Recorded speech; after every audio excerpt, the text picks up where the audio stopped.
I am Rajeshri Venkatramanan, reading 120 words English Shorthand Dictation. This is the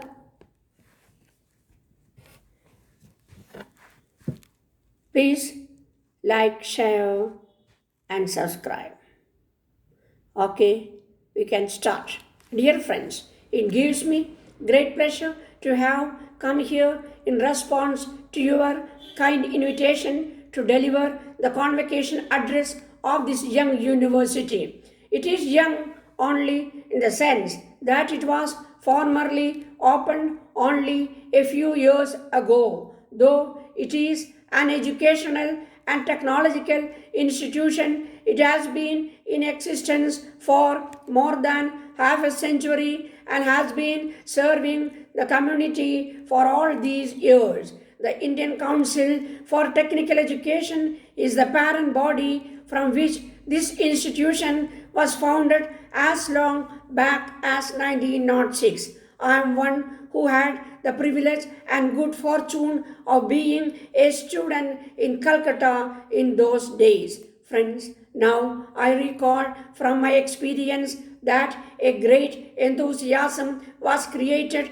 for education on national lines, and the foundation for Indian Council for Technical Education was a product of this lasting enthusiasm. The idea of imparting technical education to the youth encouraged the leaders of Karnataka to launch this educational venture. In spite of innumerable difficulties and drawbacks, the Indian Council for Technical Education continued to carry on its function with determination and provided an outstanding example of creative achievements. Though a number of polytechnics were set up in several other parts of the country in the early years, I do not think that the public efforts anywhere else could bear the burden which the Indian Council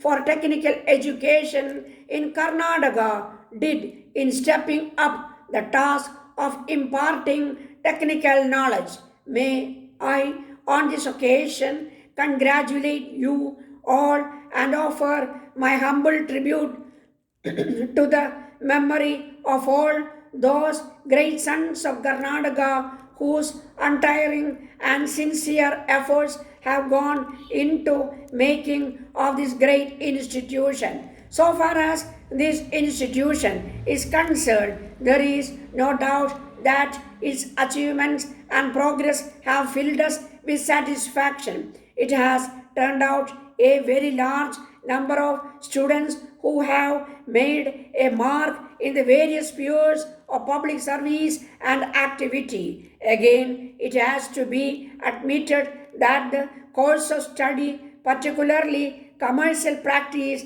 and telecommunication offered by this institution, have been attracting a very large number of youths and equipping them with the qualification for various professions like secretaries and engineers. There are, however, other matters which cause some concern, and it is not possible to join issue with the critics. So far as higher education is concerned, the problem of unemployment stares us in the face. It has been suggested that only a limited number of boys and girls should be sent up for higher education. The suggestion is very good as far as it goes, but can guarantee profitable employment even for these limited numbers. As for technical education, the scene for employment is much wider. Whether this wide scope is a temporary phase of the period of reconstruction or represents normal opportunities remains to be seen.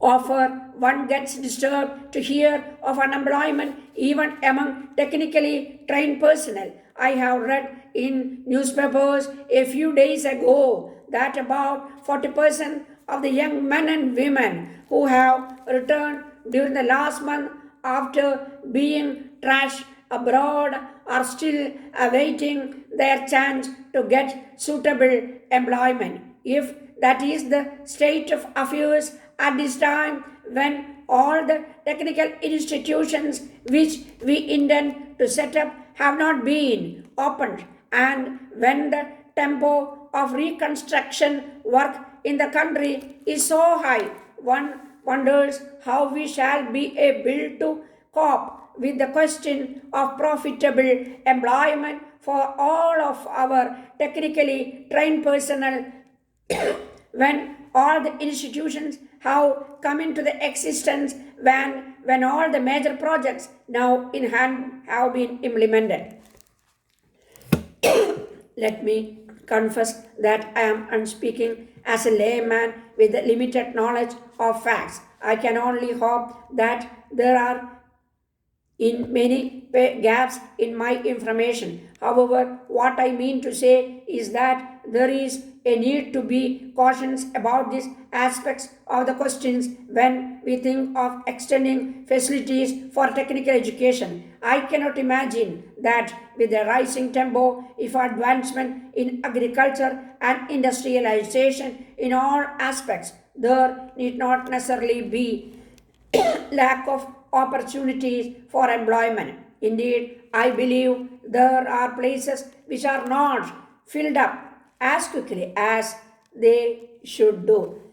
It seems to me that there is a lack of coordination with the coexistence of shortage of hands and unemployment. I need hardly say the students of these institutions and the diploma holders who have just obtained their diplomas that they should not in their life forget that they are the students of this institution which had its birth in a period of exceptional awakening in the country. They can hardly regret and could hardly escape the influence and inspirations